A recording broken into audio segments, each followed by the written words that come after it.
बातमी धाराशिवमधून आहे। ऐन पावसाळ्यामध्ये धाराशिव जिल्ह्यातील अनेक गावांना टँकरनं पाणी पुरवठा केला जातोय। सप्टेंबरपर्यंत टंचाई आराखडा तयार करण्याचं प्रशासनाकडून काम सध्या सुरू आहे। धाराशिव जिल्ह्यामध्ये 200 विहिरींचं अजूनही अधिग्रहण करण्यात आलेलं नाहीये।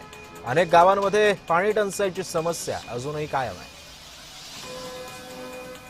दरम्यान या गावांना जुलै महिन्यामध्ये टँकरद्वारे पाणी पुरवठा केला जातोय, तर जिल्ह्यामध्ये पाणी टंचाईवरती मात करण्यासाठी 200 विहिरींचं अद्यापही अधिग्रहण सुरूच आहे। याचाच आढावा घेतला आमचे प्रतिनिधी उदय साबळे यांनी। महाराष्ट्रात एकीकडे पाऊस पडत असला तरी देखील धाराशिव जिल्ह्यामध्ये भीषण पाणी टंचाईचा सामना लोकांना करावा लागतोय। जवळपास जिल्ह्यामध्ये जर आपण बघितलं तर 200 विहिरींचं अधिग्रहण करण्यात आले, तर काही गावांना टँकरने पाणी पुरवठा सुरू आहे। आपण आता लोहारा तालुक्यातल्या काणेगाव इथे आणि इथं आपण बघू शकतो की या ठिकाणी जे आहे ते टँकरनं पाणी पुरवठा लोकांना सुरू आहे। काय सांगाल, किती महिन्यांपासून हा पाणी पुरवठा सुरू आहे? साधारण 3 महिने होऊन गेले सर। जून महिना संपला, आता जुलै चालू आहे।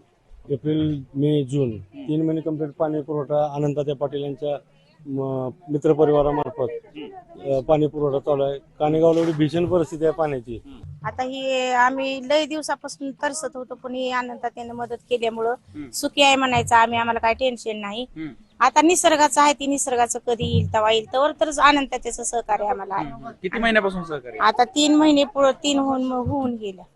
सतत काणेगावात 2-3 वेळेस 2-4 गल्लीला पाणी असं गावात टँकर फिरते, ज्याला घे वाटेल ती घेते, ज्याच्याकडे गरज नसेल ती, ज्याच्याकडे गरज आहे ते आम्ही कंटिन्यू 3 महिने पाणी भरत आहोत। उदय साबळे पाटील, जय महाराष्ट्र, काणेगाव, धाराशिव।